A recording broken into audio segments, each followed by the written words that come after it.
Device problem அப்படின்னா பைன்1 ஆப்பில் complaint எப்படி ரைஸ் பண்ணுறதுன்னு ஸ்டெப்ஸ் எப்படின்னு பார்க்கலாம். ஃபஸ்ட்டு சப்போர்ட் ஆப்ஷன் கிளிக் பண்ணிக்கோங்க. சப்போர்ட் கிளிக் பண்ணிங்கன்னா இதில் டெர்மினல் இஷ்யூ அப்படின்னு சொல்லியிருக்கோம் பார்த்தீங்களா.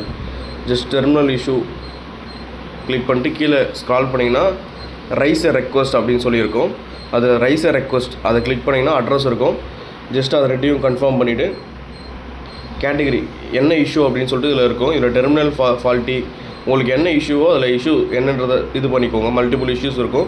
இதில் டெர்மினல் ஃபால்ட்டி அப்படின்றத கிளிக் பண்ணிவிட்டு அதில் பாஸ் ஐடி இருக்கும். டிவைஸ் நம்மக்கிட்ட இருக்கக்கூடிய டிவைஸோட பாஸ் ஐடி வந்து இதில் ஸ்க்ரீன்லேயே ஷோ ஆகும். ஃபஸ்ட்டு அதில் எந்த பாஸ் ஐடியோ அதை கரெக்டாக கிளிக் பண்ணிக்கோங்க. கிளிக் பண்ணிவிட்டு சப்மிட் ரெக்வஸ்ட் கொடுத்துட்டு have you closed the batch settle பேட்ச்னு ஒரு ஆப்ஷன் இருக்கும். அது கொடுத்தீங்களா இல்லையான்னு கேட்கும். எஸ்னா எஸ் கொடுங்க, நோனா நோ கொடுத்துட்டு சப்மிட் கொடுத்தீங்க அப்படின்னா கம்ப்ளைண்ட் ரைஸ் ஆகிடும். ஆஃப்டர் கம்ப்ளைண்ட் ரைஸ் ஆனதும் ஒரு டிக்கெட் க்ரியேட் ஆகிடும். டிக்கெட் க்ரியேட் ஆனதுக்கப்புறம் ஆஃப்டர் தட் கஸ்டமர் கேர்லேருந்து உங்களுக்கு ஒரு கால் வரும். கஸ்டமர் கேர்லேருந்து கன்ஃபார்ம் பண்ணுவாங்க, உங்ககிட்ட பேசுவாங்க. நீங்கள் அது என்ன இஷ்யூன்றது அவங்ககிட்ட கன்ஃபார்ம் பண்ணிட்டீங்க அப்படின்னா ஆஃப்டர் தட் சர்வீஸ் பர்சன் வந்து ஸ்டோர் வந்து விசிட் பண்ணுவாங்க.